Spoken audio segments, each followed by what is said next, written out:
Dieu n'a pas créé ton corps pour qu'il serve au péché. Il t'a créé pour lui appartenir, pour refléter sa sainteté, parce que tu as été formé à son image. Corinthiens 6 dit, le corps n'est pas pour l'immortalité, mais pour le Seigneur. Donc ça veut dire que ton corps appartient à Dieu et pas au péché, ni même à ce monde. Mais malheureusement, on est tous corrompus et on fait que pécher, sans cesse.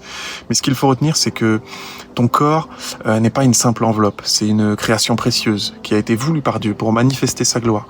Mais ce même corps, c'est celui que tu laisses parfois tomber dans les habitudes, les faiblesses, les chaînes et dans le péché malheureusement. Donc si tu crois en Jésus, souviens-toi que tu as été racheté. Ton corps ne t'appartient plus. C'est pour ça que nous ne devons pas vivre comme si ce n'était pas le cas. Demande-toi avant de passer à l'acte si ce plaisir momentané en vaut vraiment la peine. Donc certes, il va te satisfaire toi, mais demande-toi surtout si ça va satisfaire Dieu.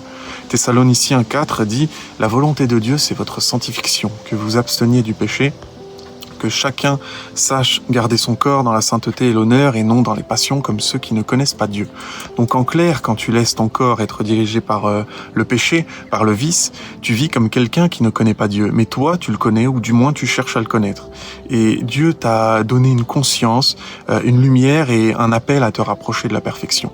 Corinthiens 10-13 dit « Dieu ne permettra pas une tentation sans vous donner une issue. » Donc ça veut dire que tu peux fuir avant chaque acte, tu peux vaincre, tu peux être libre.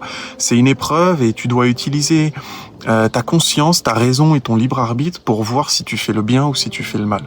Alors tu devrais vivre comme nous tous, on devrait tous vivre comme quelqu'un qui connaît Jésus, pas comme ceux qui marchent dans les ténèbres. On doit glorifier Dieu avec notre corps, parce qu'il nous a créés à son image pour la pureté et pour la vérité. Donc si tu veux te libérer du péché et vivre selon les exigences et les attentes de Dieu pour toi, n'hésite pas à rejoindre mon groupe d'études tous les soirs à 20h30. Dedans, on prie, on lit la parole de Dieu et on apprend vraiment à résister au péché, à marcher dans la vérité et à glorifier Dieu avec tout notre être.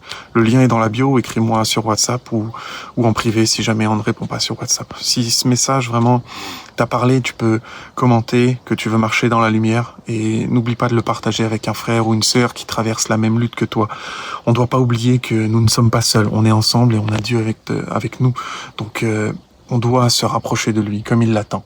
Alors je te dis à très bientôt. Amen.